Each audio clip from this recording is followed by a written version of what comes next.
Hello, एक second. Good afternoon guys, कैसे हैं आप सब? Hi Namrata, how are you? Hello hello hello, just a second. चलिए, आप सबका स्वागत है legal reasoning law of torts की क्विज में। आई होप आप सब लोग बहुत अच्छे हैं, बढ़िया हैं, शानदार हैं। आशा करती हूँ कि आपकी जिंदगी बढ़िया चल रही होगी। तो मेरा नाम किसी भी नागर है, मैंने अपना बीएलएलबी एनआई भोपाल से कर रखा है और फिर मेरी ऑल इंडिया रैंक थी 339। जब मैंने क्लैट दिया था फिर मैंने सोचा क्लैट पीजी भी कर लेते हैं। तो फिर मैंने अपना एलएलएम का एग्जाम दिया क्लैट का, उसमें मेरा रैंक है 425। तो मैं ज्वेलरी गुजरात चली गई, वहां से अपना एलएलएम करने के लिए। मैं क्लास एजुकेटर हूँ और मैंने यूजीसी नेट भी क्लियर कर रखा है। Congratulation to CLAT 2023 topper 70+ NLU admits रहे हैं, AIR 2, AIR 37, AIR 96। तो ये अगर आप भी चाहते हैं आपका नाम यहाँ पे आए, आप अनअकैडमी ज्वाइन कर सकते हैं, अनअकैडमी से प्रिपरेशन कर सकते हैं। Unacademy class 2023 learners top energy पढ़ने का नाम और रैंक यहाँ पे दे रखा है। तो अगर आप में से कोई भी अनअकैडमी प्लस या आइकॉनिक में पढ़ना चाहता है, अनअकैडमी के साथ अपना सिलेबस कंप्लीट करना चाहता है घर बैठे बैठे और मॉक्स लेना चाहता है, तो आप अनअकैडमी क्लास सब्सक्रिप्शन ले सकते हैं, आइकॉनिक ले सकते हैं और वो आपको हेल्प करेगा आपकी प्रिपरेशन के लिए। अगर आपको मेरी पढ़ाई सारी सकते हैं तो आप मेरा कोड यूज कर सकते हैं कृति भी 10% डिस्काउंट के लिए अनअकैडमी ऐप पे। Congratulations to CLAT 2023 toppers. तो यहाँ पे सब टॉपर्स दे रखे हैं, ज्वाइन करना चाहते हैं अगर आप मेरे बैचेस को या किसी भी बैच को अनअकैडमी ऐप पे, तो आप कृति भी कोड यूज कर सकते हैं 10% डिस्काउंट के लिए। हेलो हेलो हेलो, हाय, कैसे हैं आप सब? अभी हमारा एक नया बैच शुरू हुआ है जिसमें मैं लीगल रीजनिंग पढ़ा रही हूँ। तो अगर आप कोई भी मुझसे लीगल रीजनिंग पढ़ना चाहते हैं तो आप इस बैच को ज्वाइन कर सकते हैं। टारगेट एनएलयू कॉम्प्रिहेंसिव बैच है क्लैट और एलए 2024 के लिए। ये जनवरी 27 को शुरू हो रहा है। अगर आप कोई भी इसमें एनरोल कर सकते हैं। लीगल रीजनिंग का कॉन्स्टिट्यूशनल लॉ का बैच इसमें मैं पढ़ा रही हूँ। तो वो क्लास होती है 7 to 8 PM Monday to Saturday. तो अगर आप आना चाहें तो आप आ सकते हैं दोस्तों। एलएलबी टीम 6 मंथ्स कोर्स है फॉर 3 एलएलबी एंट्रेंस एग्जाम 2023 जनवरी 21 को शुरू हो रहा है। अगर आप कोई भी इसमें एनरोल करें तो इसमें भी एनरोल कर सकते हैं दोस्तों। स्पेशल क्लासेस, फ्री क्लासेस होते हैं अकेडमी यहाँ पे, इंटरेक्टिव लाइव क्लासेस होती है, पोज होते हैं, रेस हैंड कर सकते हो, नेवर मिस क्लास, लेक्चर के नोट्स मिल जाएंगे और कहीं से कहीं भी क्लास को एक्सेस कर सकते हो। तो चलिए शुरू करते हैं दोस्तों, लॉ ऑफ टॉट्स क्विज।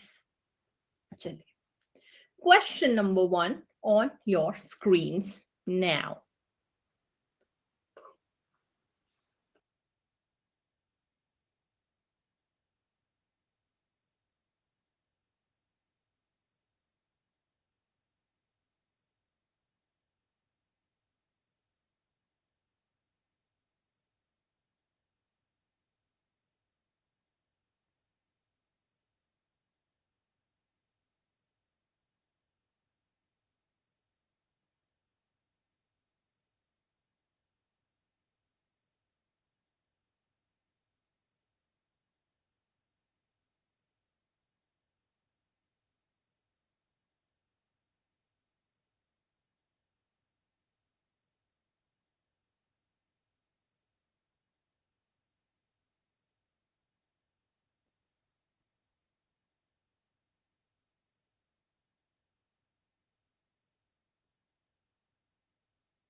कोई बात नहीं, मैंने यही बोला कि मैं म्यूट पे हूँ।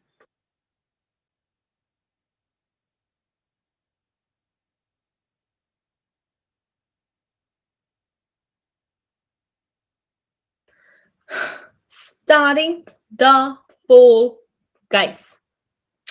Easy, easy peasy lemon squeezy, easy peasy lemon squeezy। आसान से क्वेश्चन का दोस्तों, आसान सा जवाब। तो बहुत ही आसान क्वेश्चन था ये। क्या क्वेश्चन था? क्वेश्चन ये था कि फॉल्स इम्प्रिजनमेंट का मतलब होता है total restraint of persons liberty without lawful justification. बिना जस्टिफिकेशन के अगर आप किसी को एक जगह पे बंद कर देते हो जहां से वो किसी भी डायरेक्शन में नहीं जा सकता, उसको बोलते हैं फॉल्स इम्प्रिजनमेंट। तो एक पब्लिक रोड का एक एरिया बंद कर दिया गया जो कि स्पेक्टेटर्स वहां पे बैठे हुए थे और एक बोट रेस देख रहे थे। पी उस एरिया में जाना चाहता था लेकिन डी ने उसे बोला कि नहीं, अब आप आगे नहीं जा सकते। पी कहीं ना कहीं से घुस तो गया लेकिन वहां नहीं जा पाए जहां पे वो जाना चाहता था। पुलिसमैन ने बोला कि हम तुम्हें और आगे नहीं जाने देंगे। तो वो बोला कि मैं यहीं बैठा रहूंगा, ठीक है फाइन, मुझे मत जान दो, मैं यहीं बैठा रहूंगा जब तक मुझे जाने नहीं दोगे। और फिर पुलिस वालों के ऊपर उसने फॉल्स इम्प्रिजनमेंट का केस कर दिया। तो ये फॉल्स इम्प्रिजनमेंट नहीं है, क्योंकि फॉल्स इम्प्रिजनमेंट के लिए टोटल रिस्ट्रिक्शन होना चाहिए। वो अभी भी वापस उस रास्ते पे जा सकता था पिछले वाले, तो इसलिए क्योंकि पूरी तरीके से रिस्ट्रिक्ट नहीं हुआ, चारों डायरेक्शन उसकी क्लोज नहीं हुई है, तो ये रॉन्गफुल रिस्ट्रेंट हो सकता है पर फॉल्स इम्प्रिजनमेंट नहीं हो सकता। ठीक है, तो यहाँ पे बी इज करेक्ट, देन होता Riya, then of course it would have been, but ये नहीं है क्योंकि यहाँ पे पूरी तरीके से रिस्ट्रिक्ट नहीं किया। चलिए नेक्स्ट क्वेश्चन दोस्तों।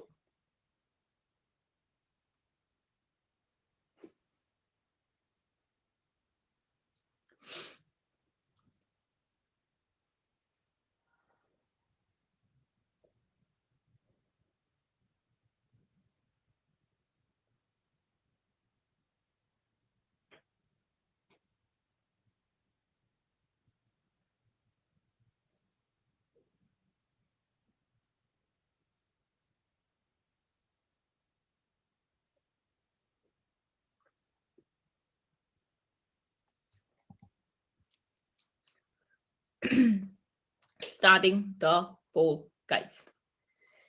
Easy and peasy. Oh my god.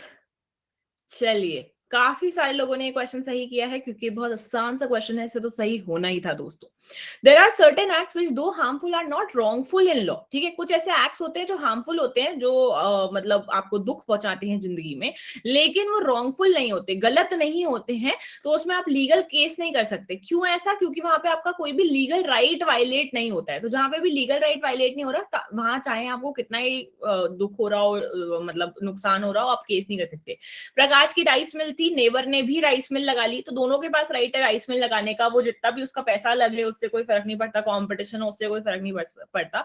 तो प्रकाश के प्रॉफिट कम हो गई, ये उस चीज का केस उसके ऊपर नहीं कर सकता, शांति के ऊपर, क्योंकि शांति का भी उतना ही राइट है मिल लगाने का जितना प्रकाश का था, और प्रकाश का कोई भी लीगल राइट वायलेट नहीं हो रहा है, तो इसलिए बी इज द करेक्ट दोस्तों आंसर। चलिए नेक्स्ट क्वेश्चन।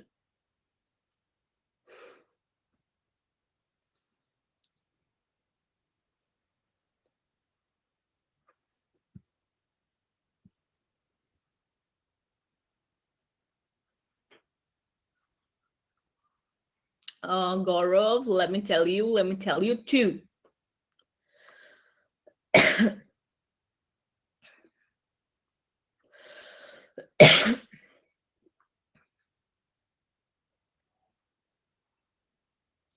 अगर आप टॉर्ट में केस करना चाहते हैं तो कंसेंट में आपको डिफेंस मिलता है कि आपकी कंसेंट थी, लेकिन कंसेंट में दोनों चीज होना चाहिए, नॉलेज भी होनी चाहिए कि आपको पता था उस एक्ट के बारे में, और उस एक्ट के लिए आपने हाँ बोला, यस बोला कि हाँ ठीक है मैं यहाँ हार्म उठाने को तैयार हूँ। Starting the poll, guys. Easy peasy lemon squeezy, ये मैंने आपको क्लास में कराया है। ये क्वेश्चन मैंने आपको क्लास में कराया है जब पिछले महीने मैंने आपको बहुत ज्यादा तरीके से लॉ ऑफ टॉर्ट्स पढ़ाया था। तब मैंने आपको ये चीज बताई थी कि जब भी कोई पर्सन एक कैब में बैठता है जिसमें कैब ड्राइवर इंटॉक्सिकेटेड है, उसने कुछ भी मतलब ऐसा सब्सटेंस ले रखा है जिससे कि वो अपनी हालत में नहीं है, अल्कोहल वगैरह पी रखी है, तो उस केस में ये सिर्फ आपको पता है, ये नॉलेज है आपको कि रिस्क है इसके गाड़ी चलाने में, पर इसका मतलब ये नहीं है कि आप उसको हाँ बोल रहे हो कि हाँ चलो चलिए अपन अपना एक्सीडेंट करते हैं क्योंकि तुम तो इंटॉक्सिकेटेड हो। वाओ, बिल्कुल भी नहीं दोस्तों ऐसा। तो आपको दोनों चीजें कंसेंट में रिक्वायर होती है। पहला होता है नॉलेज, नॉलेज यहाँ पे लड़की को थी, और दूसरा होता है अजम्पशन ऑफ रिस्क कि हाँ मैं रिस्क उठाने को तैयार हूँ। लड़की के किसी भी एक्ट से या फिर उसके बोलने में उसने ऐसा नहीं बोला कि चलो एक्सीडेंट करते हैं, तो यहाँ पे B is absolutely correct, lady को कॉम्पेंसेशन मिलेगा क्योंकि दोनों कंसेंट के एसेंशियल्स मीट नहीं हो रहे, सिर्फ नॉलेज वाला हो रहा है, वो उसने यस बोला रिस्क को, ये मीट नहीं हो रहा है, तो lady is entitled to claim compensation क्योंकि उसे सिर्फ रिस्क पता था, लेकिन उसने ये नहीं सोचा था कि हाँ मैं रिस्क उठाना चाहती हूँ, चलिए अब एक्सीडेंट करके आते हैं। समझ गए? और सिर्फ नॉलेज से नहीं होता, इसलिए सी आंसर नहीं हो सकता बेटा। ठीक है, यहाँ पे पैसेज में ये लिखा हुआ है कि रिस्क के नॉलेज के साथ साथ अजम्पशन भी होना चाहिए, तो पैसेज ही लगा देते शायद, तो सही करते। Alright, next question on the screen now.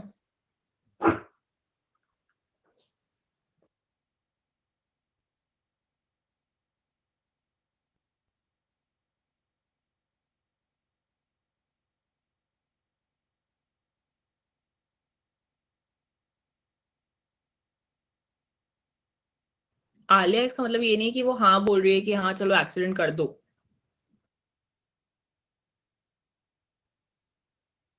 सिर्फ उसको नॉलेज थी। उसका मतलब नॉलेज होने का मतलब ये नहीं होता कि आपका हाँ है।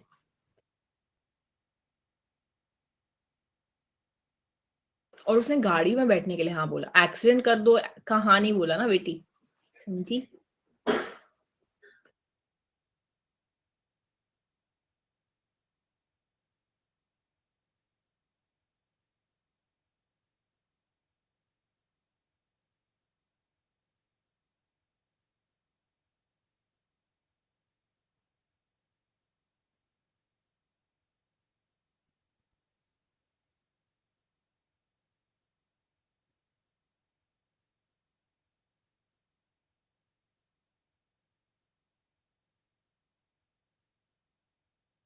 पढ़ लिया।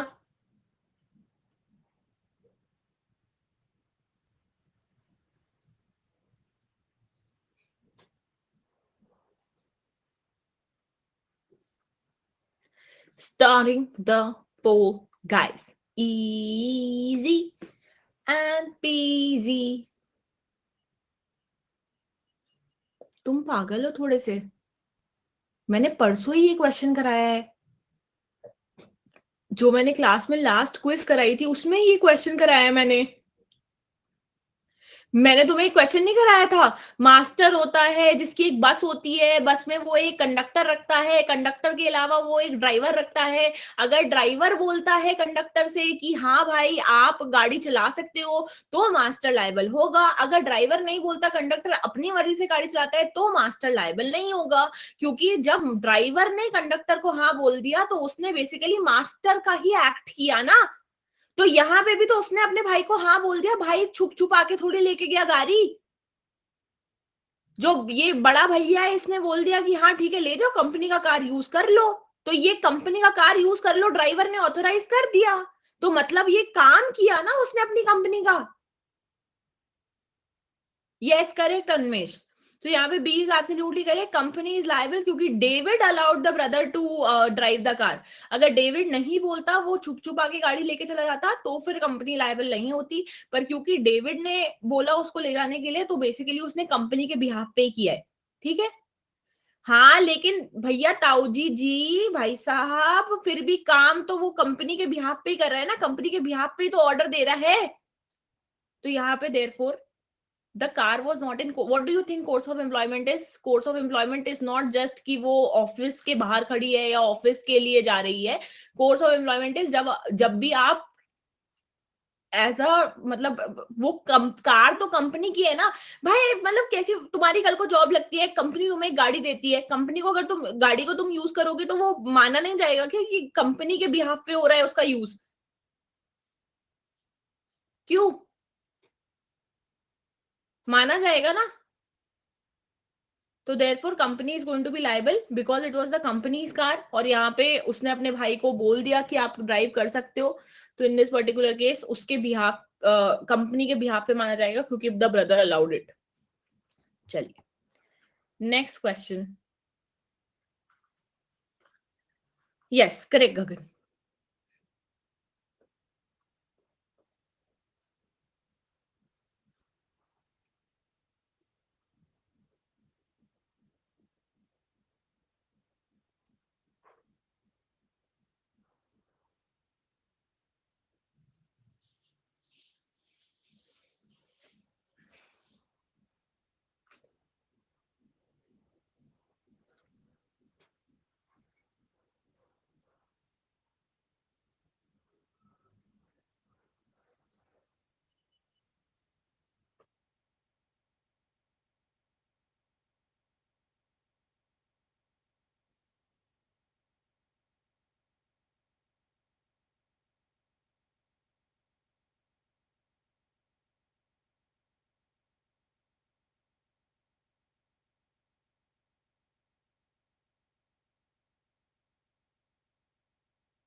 आप ना प्रिंसिपल के हिसाब से आंसर करना, ठीक है?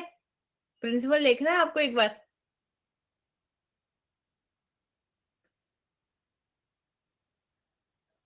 ठीक है,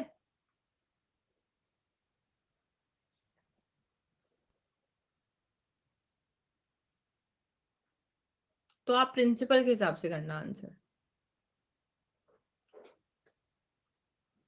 चलिए, starting the poll guys.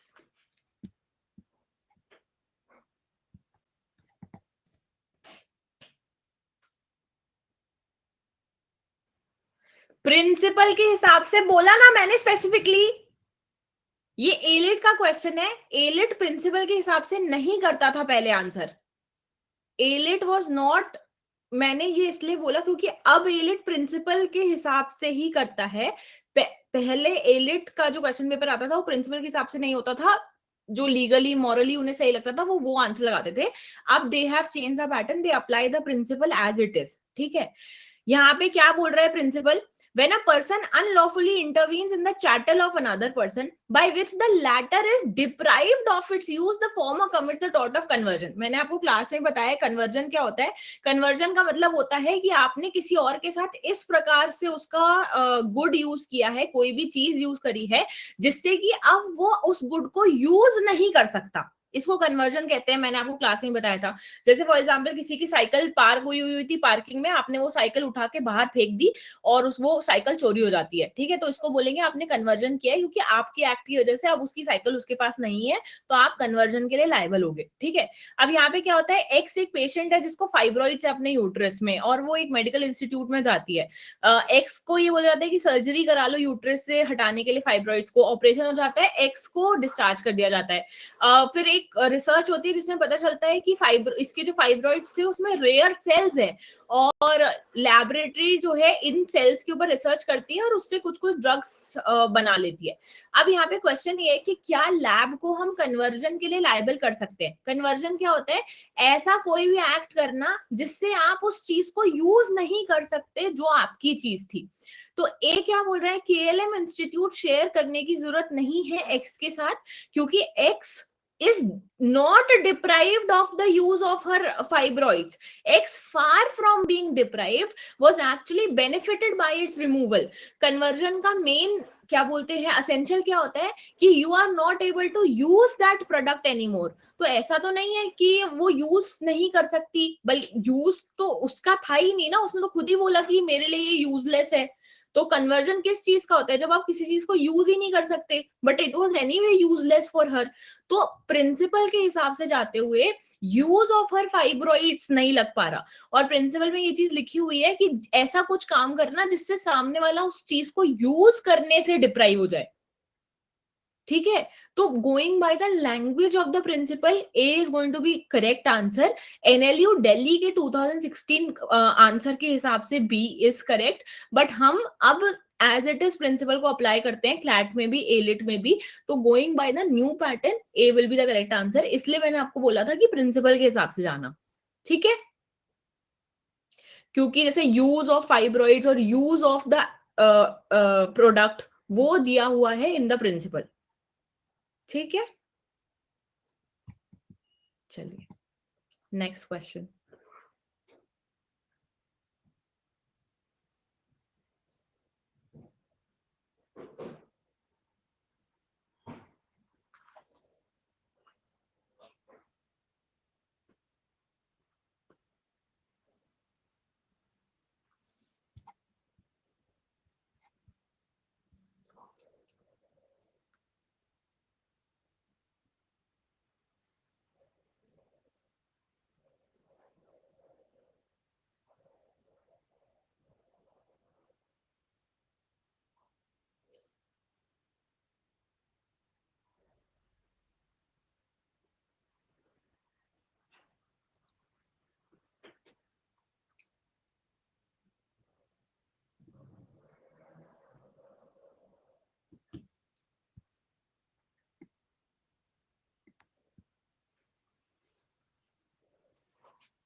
Starting the poll, guys.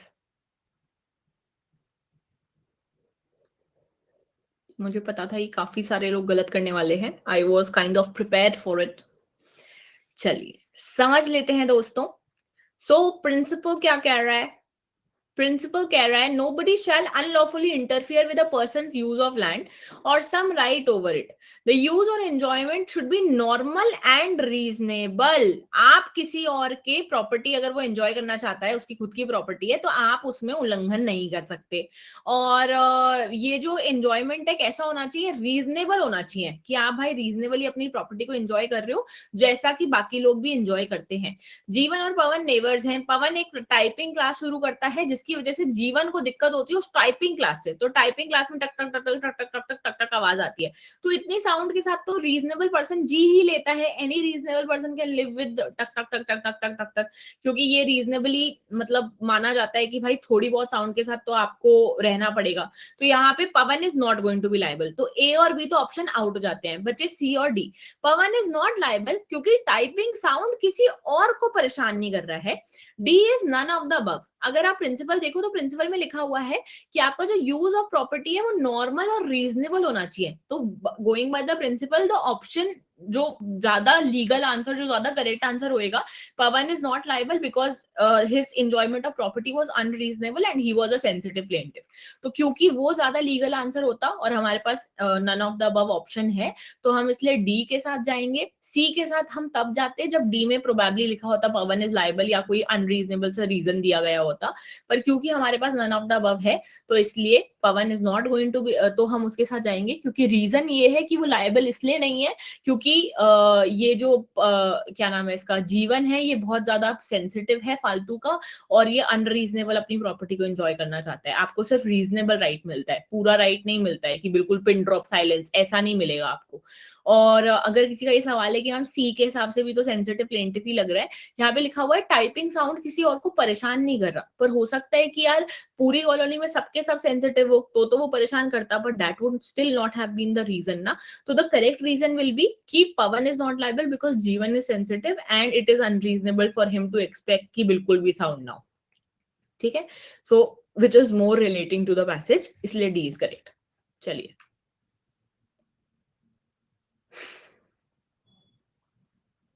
नहीं पलक बेटा, ऐसे ऐसे आप इन्फेरेंसेस नहीं निकाल सकते जो नहीं दे रखे हैं पैसेज में।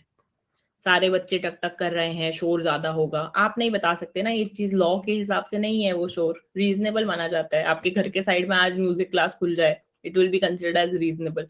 कुछ साउंड के साथ आपको जीना पड़ता है।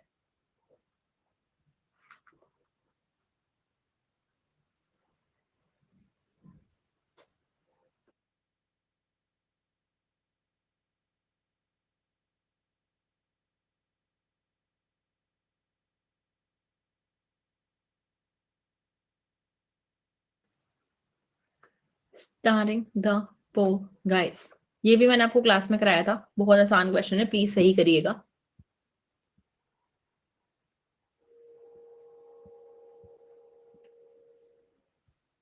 आसान से क्वेश्चन का दोस्तों आसान से जवाब, काफी सारे लोगों ने सही किया है। तो मैंने आपको बताया था लॉ ऑफ टॉट्स में मिस्टेक ऑफ फैक्ट मैटर नहीं करता। मिस्टेक ऑफ फैक्ट आपका डिफेंस नहीं हो सकता है। आप ये नहीं बोल सकते कि अरे ओहो मुझे पता नहीं था, ये मेरी गाड़ी नहीं है, गलती से किसी और की गाड़ी उठा ली, ऐसा आप नहीं कर सकते। टॉट्स में आपको कॉम्पेंसेशन देना पड़ेगा ही। तो ए ने एक कार खरीदी एक ऐसे इंसान से जिसका कोई टाइटल नहीं था और रिपेयर के लिए भेज दी, लेकिन फिर भी क्या बोलते हैं, पोजेशन तो अभी भी उसके पास है। और ट्रेसपास पोजेशन के अगेंस्ट होता है। पोजेशन मतलब फिजिकली कार किसके पास है, तो फिजिकली कार ए के पास है और एक्स को गलत लगा कि वो उसकी कार उठा के ले गया, तो एक्स को ट्रेसपास के लिए लाइबल किया जा सकता है। इससे फर्क नहीं पड़ता है कि उसे गलत लगा, क्योंकि लॉ ये कहता है कि भाई आपकी मिस्टेक के लिए हम कुछ नहीं कर सकते, आपको रियल पर्सन को कॉम्पेंसेशन देना पड़ेगा जिसकी वो एक्चुअल कार थी। तो X can be held liable for trespass to goods. तो चलिए नेक्स्ट क्वेश्चन गाइस।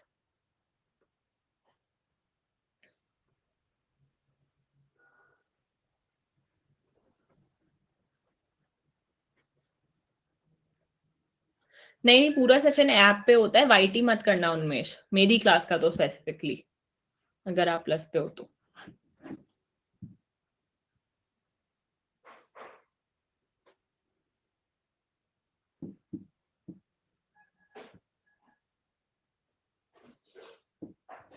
हाँ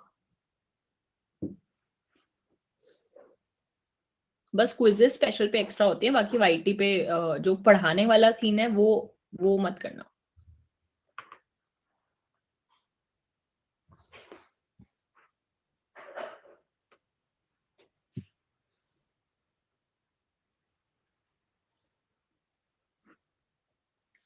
चलिए ये भी मैंने आपको क्लास में कराया था, स्टार्टिंग द पोल गाइस।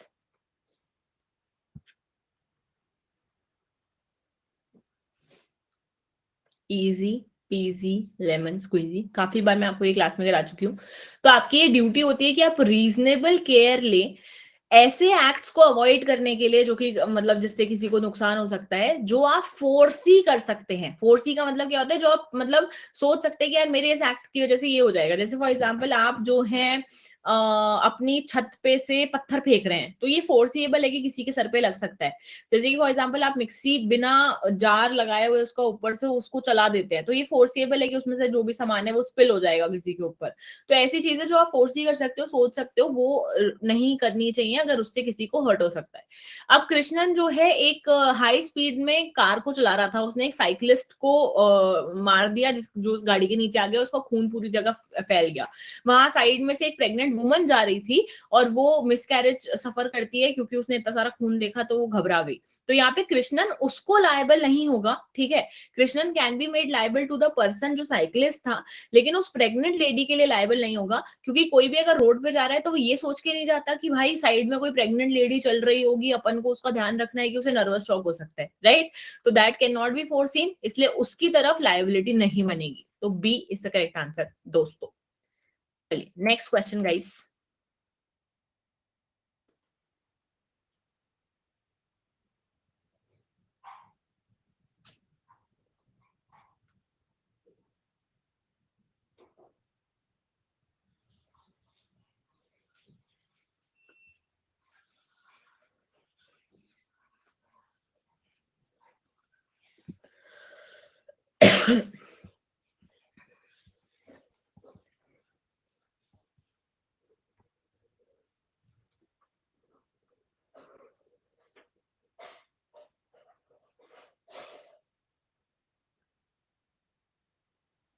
चलिए starting the poll guys.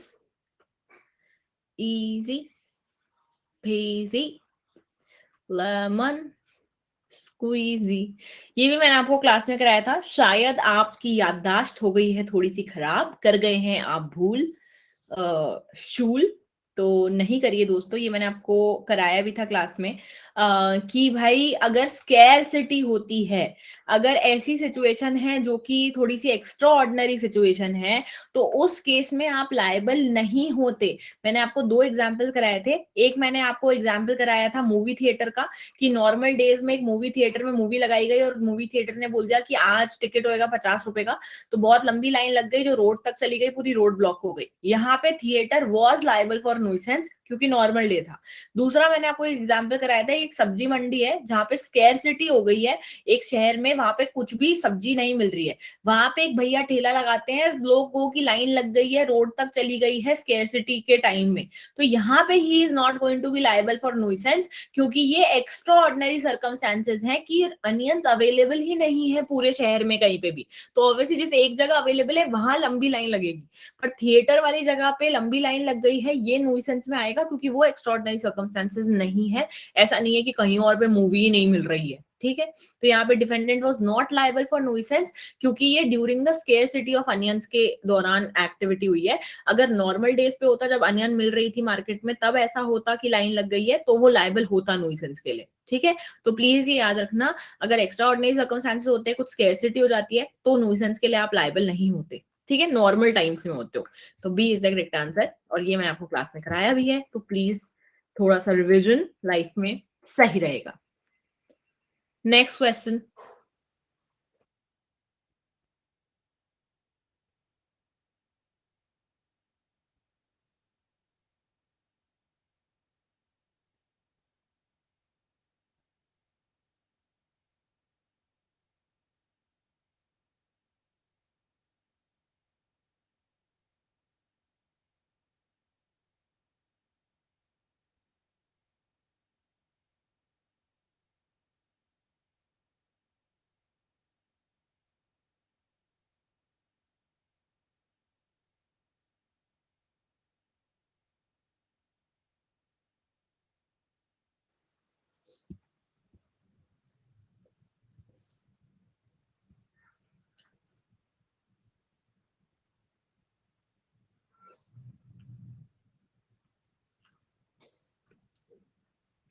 starting the poll, guys.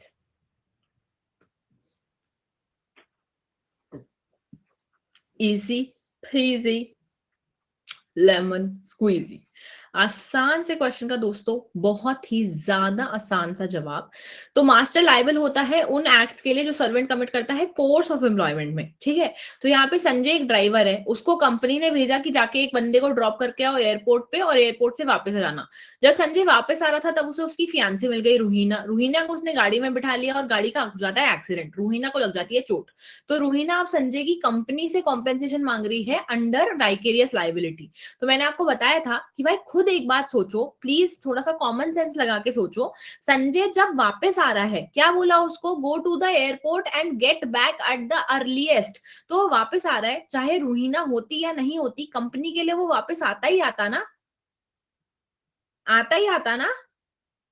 तो कोर्स ऑफ एम्प्लॉयमेंट है ना अभी, तो कोर्स ऑफ एम्प्लॉयमेंट में चोट लगी है ना रूहीना को, तो मिलेगा ना कॉम्पेंसेशन। तो A is absolutely correct, Brooke Bond and company shall be liable क्योंकि Sanjay was in the course of employment. समझ गए।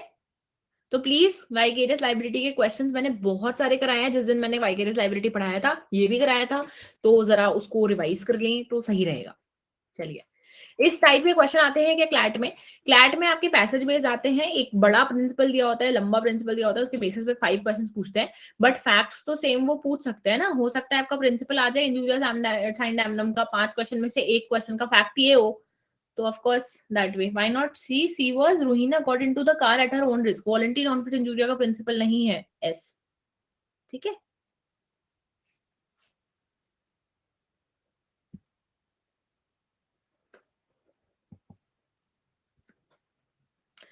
अरे ये तो मतलब भाई फ्लैट हर साल ये क्वेश्चन पूछ रहा था, हर साल।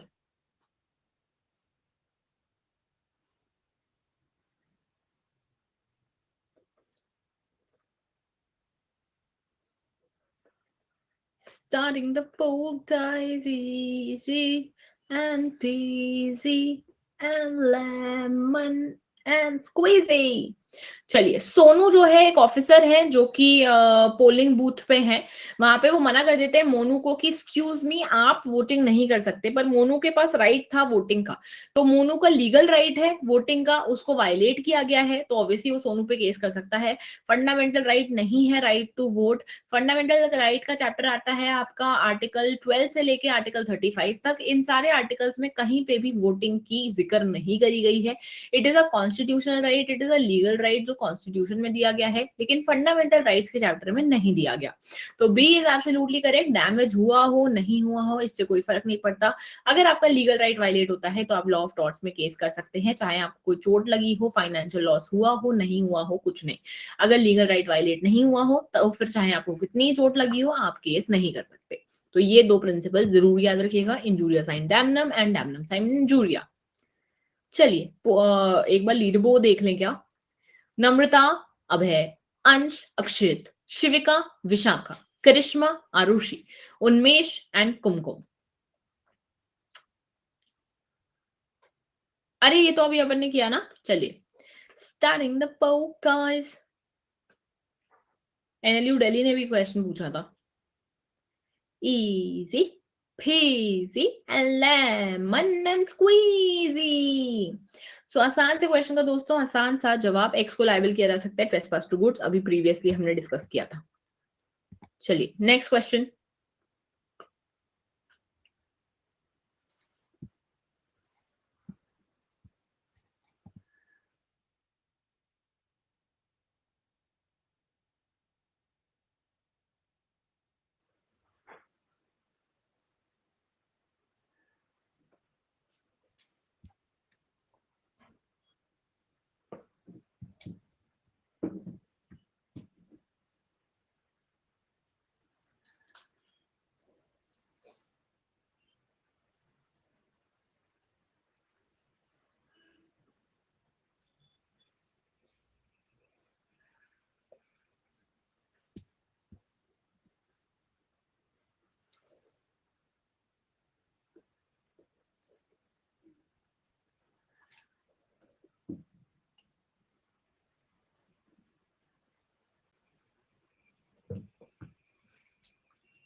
Starting the poll, guys.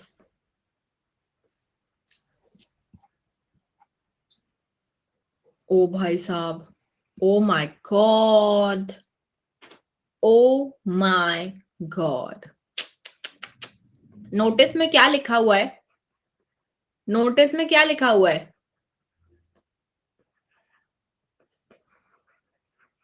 ये लिखा हुआ है नोटिस में, किन को पनिश किया जाएगा? जो ट्रेसपासर्स हैं। ट्रेसपासर्स कौन होते हैं? जो बिना परमिशन के आपके एरिया को यूज करते हैं, है ना? ट्रेसपासर्स वो लोग होते हैं ना जो बिना परमिशन के आपका एरिया यूज करते हैं। प्रिंसिपल क्या है? Occupier of a premise owes a duty of care to all his invitees and visitors. तो ट्रेसपासर्स को तो प्रोसिक्यूट करेंगे अगर कोई भी आया क्रॉस करने के लिए, लेकिन किसको नहीं कर सकते? इनवाइटीज और विजिटर्स। विजिटर्स कौन होते हैं? जो आपकी जान पहचान के आपको मिलने के लिए आए, आपके मम्मी पापा, रिलेटिव, फ्रेंड्स, फलाना। इनवाइटीज कौन होते हैं? जिनको आपने खुद इनवाइट किया है, जैसे फॉर एग्जांपल आपके यहाँ कोई पोस्टमैन आया या फिर चिट्ठी देने के लिए, अमेजोन का पार्सल देने के लिए, ठीक है? सॉरी, इनवाइटीज घर वाले लोग, और विजिटर्स जो आपके यहाँ ये सब चिट्ठियां मिट्ठियां देने आते हैं, ठीक है? अब यहाँ पे फैक्ट देखिए दोस्तों, ललित एक डेयरी फार्म चला रहा है, लोग जो है उस फार्म को शॉर्टकट के तौर पे यूज करते हैं। ललित को ये चीज पसंद नहीं है तो वो एक नोटिस भी लगाता है, ट्रेसपासर्स विल बी प्रोसिक्यूटेड। लेकिन कुछ लोग उसके कस्टमर्स हैं तो वो उनको मना नहीं करता। तो नहीं करता तो उनको इनवाइट कर लिया ना उसने, अब वो इनवाइटीज हो गए। और ये जो नोटिस है ये किन लोगों के लिए था? सिर्फ ट्रेसपासर्स के लिए। इनवाइटीज की तरफ तो ड्यूटी ऑफ केयर है ना। तो अगर अब इनवाइटीज को चोट लग गई तो फिर ललित लायबल होगा, क्योंकि उसने लोगों को भाई, मैंने ये आपको क्लास में भी पढ़ाया था। क्या बोलते हैं, नो उन्मेष ये आंसर नहीं होगा, D will be absolutely correct. मैंने ये चीज आपको क्लास में भी पढ़ाई थी, लॉ ऑफ टॉट्स का, जब मैंने आपको कोर्स कराया था लास्ट मंथ। मैंने आपको ये चीज बताई थी कि अगर आप कोई फायदा निकालते हो किसी काम से तो आपको उसका दुख भी झेलना पड़ेगा।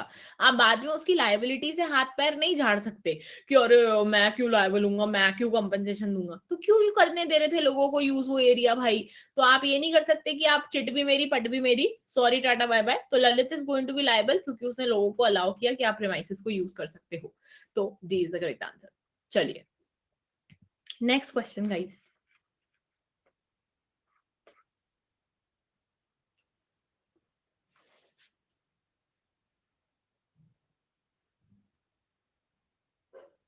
आई डिड इलैबोरेट अभी बहुत सारा ना,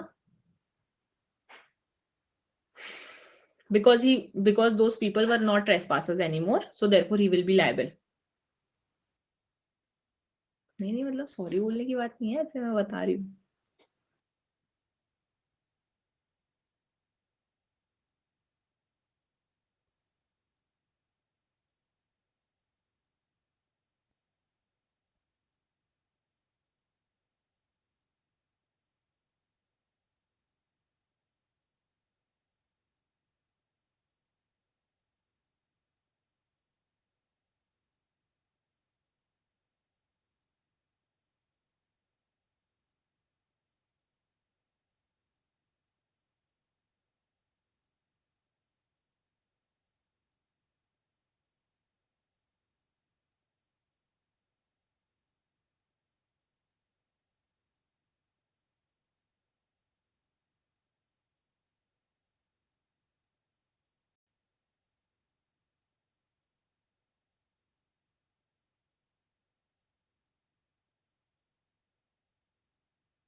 प्रिंसिपल अगर आपको देखना हो,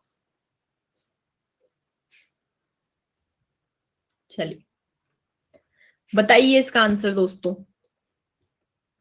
स्टार्टिंग द पोल गाइस।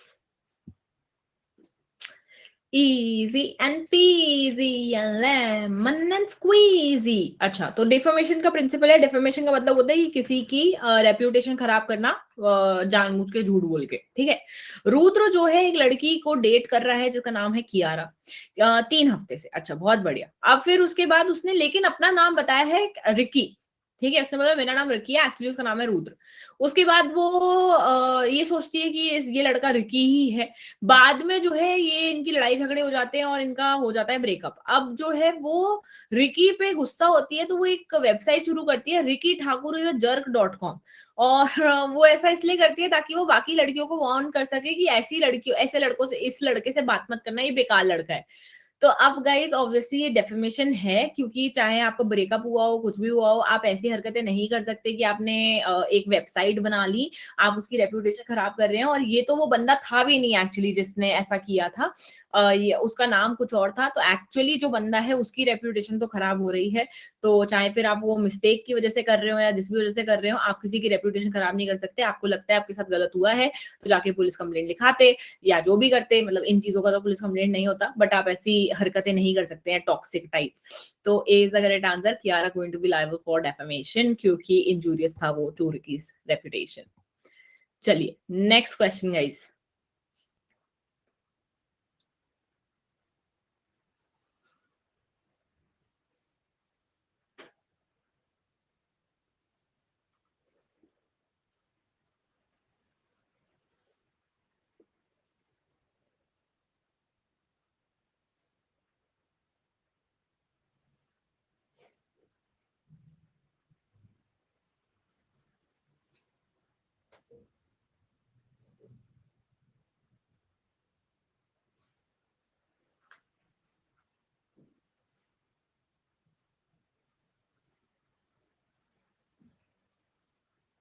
अगर कोई भी ऐसा सब्सटेंस रखता है जो कि एस्केप करने पे किसी को डैमेज कर सकता है, तो वो एब्सोल्युटली लायबल होगा फॉर एनी डैमेज कॉस्ट।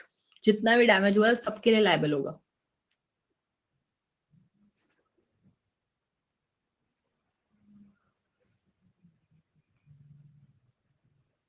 हम्म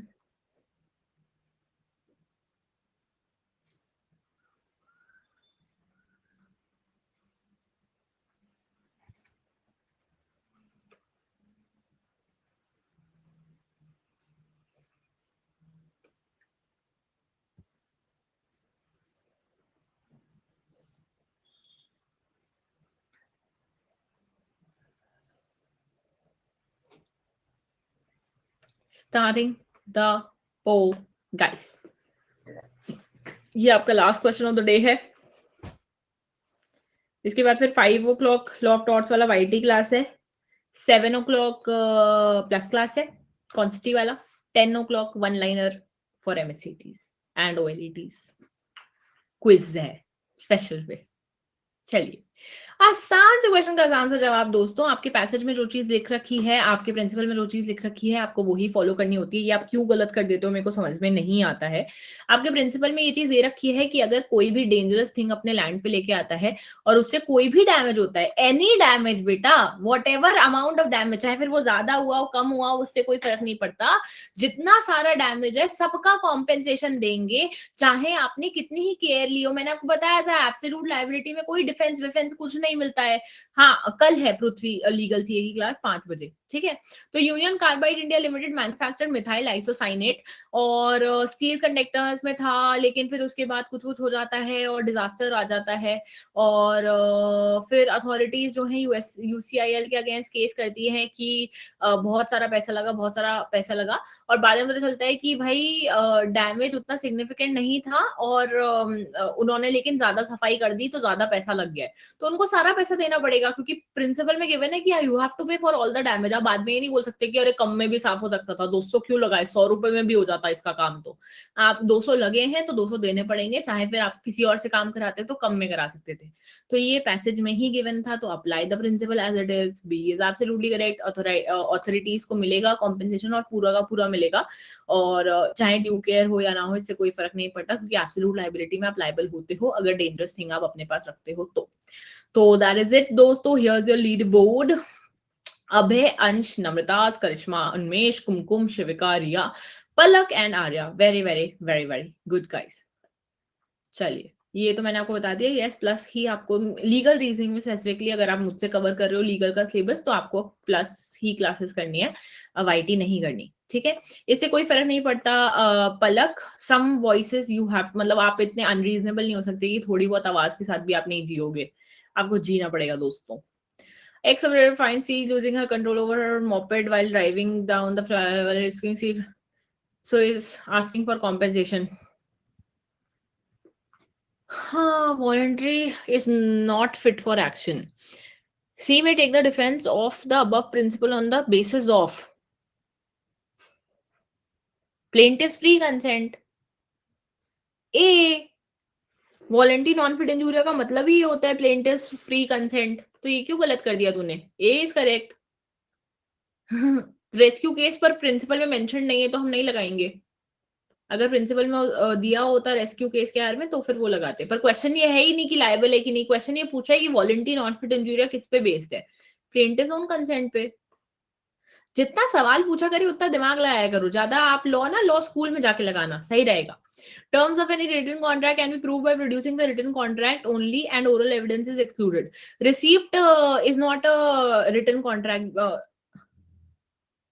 मतलब ऐसा कॉन्ट्रैक्ट नहीं है ना, रिसीट है वो, तो आपने पैसा दिया आपको रिसीट मिला, तो receipt is the consideration that you getting, मतलब receipt will not be seen as a written contract. Written contract में तो मतलब ऐसे गवर्नमेंट सील वगैरह ये सब होता है, तो यहाँ पे oral evidence to prove payment is allowed. A is going to be correct, ठीक है, क्योंकि ये उसमें नहीं आएगा रिटन कॉन्ट्रैक्ट में।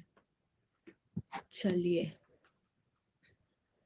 उनमें the principle was not of rescue case, the principle was only of voluntary non fit injuria, exception नहीं था तो एक्सेप्शन नहीं लगाएंगे।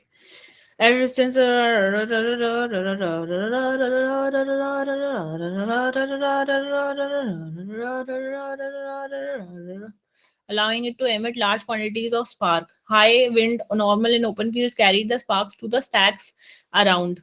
Veerappa was not liable, should have anticipated. नहीं, कॉन्ट्रीब्यूटरी नेग्लिजेंस क्यों होगा? One has to compensate another. एक तो मेरे को ना ढंग से ये दिख नहीं रहा है, तो एक बार 10 बजे की क्लास में इसका ढंग से स्क्रीनशॉट लेके डाल देना प्लीज, तो फिर I will answer it better, ठीक है। कैब बोले इंटॉक्सिकेशन केस में कैब के अंदर बैठना, is it not? No, no अभी, that is you giving consent to sit in the car and reach from point A to point B, not sitting in the car and getting into an accident, ठीक है, समझा?